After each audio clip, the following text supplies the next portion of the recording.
Welcome back, old friends. It's Rebel and Chill, featuring Matt, this guy from Fidel Gastros, as we take you through the Rebel At a Kitchen days of Netflix Future Past, Season 2, episode, I couldn't even tell you, 9, where I take you to Miami, which is much harder than Toronto right now, and they had an amazing burger event called Burgerliscious. So it was actually it was called Coral Gables, which is like a little suburb of Miami, but it was a fantastic event.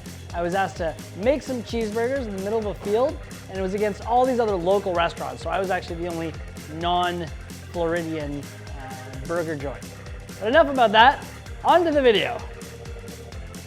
I'm here in Miami because I've been invited to take part in this burger competition called Burgerliscious. I've always wanted to do a burger competition. All right, so true story. I was the only non-Miami-based restaurant being invited and allowed to take part in this burger competition. It was kind of cool, but it's funny because when we got there, the producer of the show was like, okay, Matt, I think you should really try something different for this one because we're in Florida and alligators are, very much a animal staple of Florida. You should do a gator burger.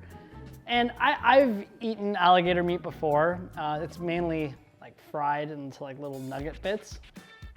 People don't realize is alligator meat's incredibly lean. So I was somewhat terrified to see how a meat that's actually leaner than boneless, skinless chicken breast would turn out as a burger. So I'll show you all that stuff, but I was really just excited to A, be in a warmer climate because this was, I think, shot in February or March, but B, I really wanted to see if I could take a non-traditional burger, put it into a burger competition, and see how we'd fare. Make a burger. I came here to make an impression with my burger. Yeah, you tell them. Winning. Now, as much as I love to just sit here and tan all day and have a few cervezas, I'm gonna tan wearing a button-down shirt. Come on, Matt. And cervezas.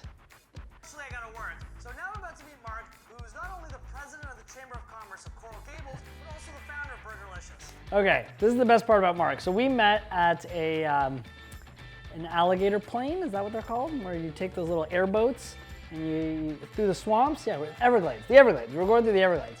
And through some swamp, doing an airboat, checking out some alligators. What he didn't even realize, or I guess maybe one or two other people had mentioned to him before, he looked identical to Toronto's mayor at the time, which at the time that this was filmed, our mayor was Rob Ford. And if you're at all curious about Rob Ford, just Google him right now, Rob Ford. But anyways, this guy looked exactly like Rob Ford. So I remember when like the commercial and the previews for this episode came out, everyone thought Rob Ford and I were on an airboat checking out alligators. And anyways, it's not Rob Ford, it's the Chamber of Commerce head from Coral Gables.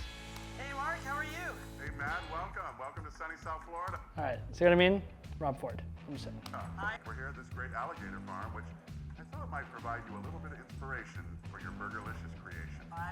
Yes, inspiration. Oh look, there's an alligator in its natural habitat. Maybe I should make a burger out of it. I'm just terrified. Mark from Burgerliscious was great. See how vicious that gator looked? It was just taking a nap. I was actually more afraid of the boat than the alligators, to be honest with you. I'm not a big fan of going fast.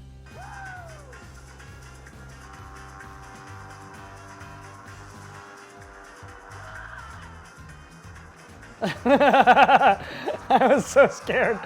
I was holding on for dear life. It only makes sense for me to go and get some Cuban food first and hopefully take some of those flavors and apply it to my burger recipe.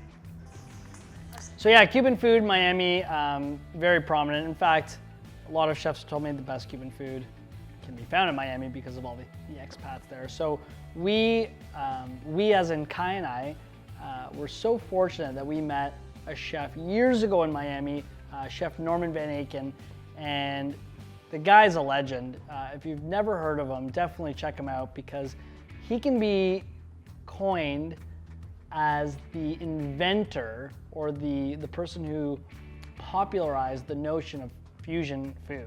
And if you think about it, like everyone does, myself included, a version of fusion cuisine now.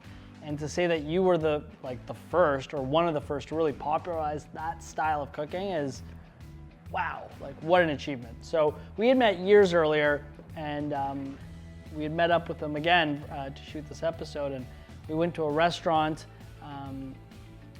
I guess one of his proteges had gone off to open up his own spot, and he was just doing such a unique take on, you know, Americana staples that brought on, you know, cultural influence from around the world, but always had a Cuban base to them. It was very, very cool. It's really an embarrassment of riches. Maybe Miami and Toronto could be like cousins or something. I mean, there's a lot of cultures going. Meanwhile, this guy's like one of the most profound chefs in the country, and I'm like, maybe our cities could be cousins.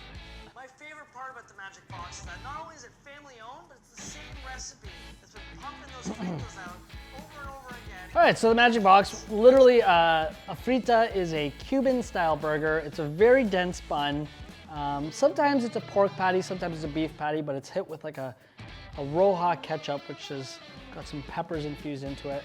And then there's always a crunchy element. Sometimes it's potato chips, sometimes it's like shoestring potatoes, sometimes it's just little fried onions, but the crunchy component always key. So Mago de la Frita, or the Magic Box, were considered to be, I guess, I don't know, the most staple version of that. They pride themselves in the fact that they'd served Barack Obama. They were true, authentic originators of the frita. And basically, Mago de la Frita was the restaurant, and they had this little trailer box outside where they just did these frita burgers. Hardcore tradition that you can just taste again and again in the fritas. Here we go. So this is the tradition of the frita. The bun is actually my favorite part of the whole thing. The part about the fritas was the crunch. Very good. Well, maybe it's not. Maybe I said one thing on camera and a different thing in real life. Word is, on the Everglades, you are the godfather of the gator. We do what we can. Serve it up in a taco. You do a lot of things with it. Tony, what a... Exactly what he should sound like as a guy who serves gator. Yeah, there's some gator on a stick and a taco. Gator. I actually want to use gator meat as my patty. What do you think? I haven't tried a Gator Burger yet. It's definitely possible. Is gator... Everyone thought I was crazy when I said I'm gonna do a gator meat burger because, again, it's so lean, it doesn't grind very well at all. So we had to figure out a way to add some fat to the meat to at least make it, you know, bind together. But gator so rarely just pattied up and grilled. Gator right now. Yeah, we'll throw you in there and see what you can do. I won't do much. I will probably cry. I think gator would make... I did, in fact, almost cry. It's different. Everyone... He let me hold this gator, and it's a baby gator. Hands on it. I think I would... I'm gator. Yeah, I don't, okay, so he let me hold it. I'm already freaking out. I didn't want to hold it, but they were like, no, hold it for the camera. And this thing could sense, I think the gator could feel my paranoid energy and went cuckoo, ran amok, and ran out of my hands all over the park. We almost lost it. It was a disaster. It took about an hour to catch this thing. And all the crew were just like, all right, put down the cameras. Let's just get this gator. Like, it was gone. The tail. Oh man. Here, there it goes. There it goes. Okay. Oh god. And he's gone. Gone. Gone. Okay, there it goes. There it goes. I just let him go. Time out. I didn't even care. I was just like, it's gone. 1, Matt 0. Gone. Burgerliscious recipe is going to be a gator burger cut with a little bit of pork fat, some Havarti cheese, pickles, homemade potato chips, and a spicy sriracha and cilantro sauce inspired by a lot of the Cuban flavors I've had since we've been here in Miami. All right, so day of event. We were, you know, like I said, we had our burger down. We get to this event, we're setting up, and I'm seeing all these vendors with like teams of like 8 and 12 people behind the table. It's just me setting up the table on my own, and then Leo came, so it was literally just the two of us. We're like, oh man, we're gonna get crushed because it was literally making burgers a la minute, and we didn't have a team big enough to kind of service it. But you know, we went for it, and it was actually a lot of fun. We had a great time. He was a great person to work with, and people were really digging the burger. In fact, we had like Kai's aunt and uncle happened to be in Florida at the time, and they were at the event, and they were like walking the grounds, and they kept coming back to us being like, people are talking about your Gator Burger a lot. So we were actually thought, out of nowhere, we might have a chance to win this thing. Hey, ready there. A little bit like a Cuban frita. Oh, he nailed it. That's exactly what I was going for, bud. Well, I didn't win tonight, but you know. Burger Shack won. I mean, I love Burger Shack, don't get me wrong, but they have got burger joints all over the US, like they're everywhere. Why are they even in this? But anyway, so didn't win. We lost to Burger Shack, which, you know what? The winning burger was a true tested burger, which is cool. I'm not holding any bad feelings. It's all good. In fact, it was just fun to play with some new ingredients, just get out there and do our thing, and to really hear how people reacted to this very different burger, and to get a little bit of recognition just for doing, you know, being outside the proverbial gator box. But anyways, well, that's it for episode 9. We are, I think, 2 or 3 episodes away from the finale of this little shindig, and then we're done. No more Netflix and Rebel and chillin'. Sad days. Anyways, well, hope you enjoyed yet another episode of Rebel and Chill with Matt from Fidel Gastros, and by all means, let me know what you thought of this episode if you watched it on Netflix. And I think they're still doing this event in Coral Gables, because I still get messages from people being like, come back, bring the Gator Burger. So if you're in Coral Gables, let me know how this event's doing. I'd love to come back and do something a little different. And thanks so much for watching. Make sure to leave a like, subscribe to the channel, and see you next time.